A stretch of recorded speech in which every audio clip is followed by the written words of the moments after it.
In Genshin Impact lore, Columbina is the third Fatui Harbinger. She is a godlike entity known to her followers as the Angel of Death. For over 2 years, the community built massive anticipation around her release. Players saved thousands of Primogems, expecting overwhelming, game-breaking power. But now that she is fully playable, we have to look at the math. Is her actual gameplay as universal and overpowering as her lore suggests? The Gravity Ripple is a hydro-elemental ring that follows her active character and strictly triggers off lunar reactions, which are the specialized elemental combinations unique to the new Nodcry region. Because her abilities demand these specific regional reactions, she operates entirely differently from universal hydro supports like Farina or Yelan. You cannot easily slot her into older team compositions. To evaluate if she fits your account, start here. Do you want to play lunar reactions? The left branch is a roster check for premium teammates like Llama or Anefa. The right branch checks your budget. Will you spend heavily on constellations? She is not a plug-and-play unit. Columbina is a highly specialized engine, and she requires a very specific, expensive vehicle to actually run. This chart tracks Columbina's critical requirement, pushing her to exactly 35,000 HP. Hitting this cap maximizes Moonsign Benediction, scaling the base damage of all Team Lunar reactions. The necessary trade-off? Prioritizing health severely limits her crit stats, sacrificing her personal damage.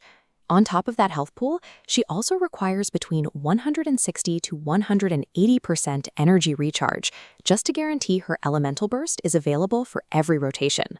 For free-to-play players facing this massive statistical wall, the ultimate solution is the craftable 4-star weapon, Prototype Amber. At maximum refinement, Prototype Amber grants over 40% bonus HP and restores 18 energy every time she uses her burst.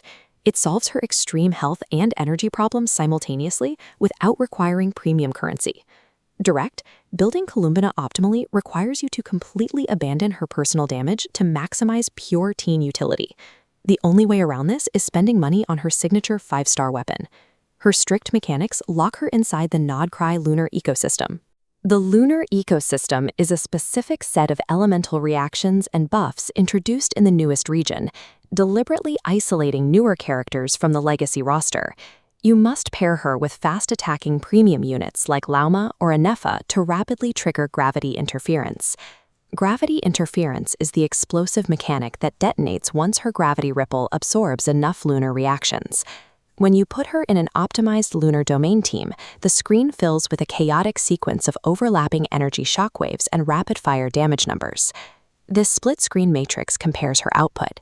Forcing her into older legacy compositions like Vaporize or Classic Bloom incurs a severe mathematical penalty. In those teams, her massive lunar buffs are completely deactivated. You are effectively playing a character with half a kit.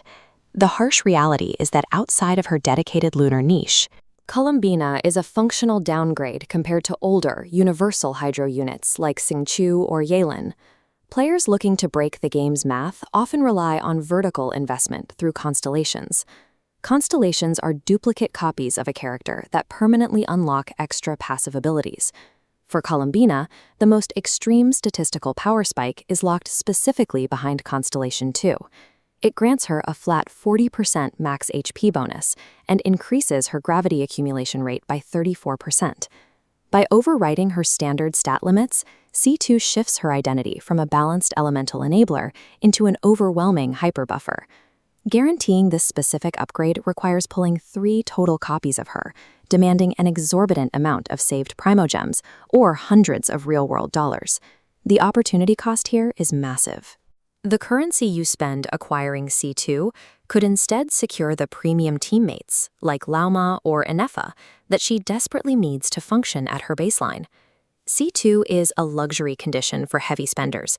It is not a necessity for her baseline functionality, provided you build a proper team around her. Let's map Columbina's objective value to specific player profiles to give a definitive recommendation. This quadrant chart maps investment against account value. First is the free-to-play holdout, players lacking premium lunar characters. If you're free-to-play without Llama or Anefa, you must skip her. She completely lacks the engine required to drive her buffs. The second profile is the meta optimizer, wanting the absolute highest damage ceiling in the new region. If adopting the Nodcry meta, secure her as a foundational pillar.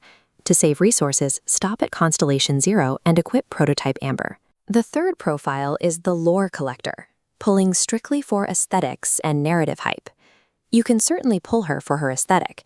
However, you must accept heavily suboptimal damage if you refuse to engage with her restrictive lunar mechanics. Columbina's position in the Genshin Impact ecosystem is defined entirely by extremes. She possesses the highest buffing ceiling in the entire game, but she is strictly confined to an uncompromising, expensive box. Chasing community hype blindly without evaluating your own roster results in ruined accounts and wasted premium currency.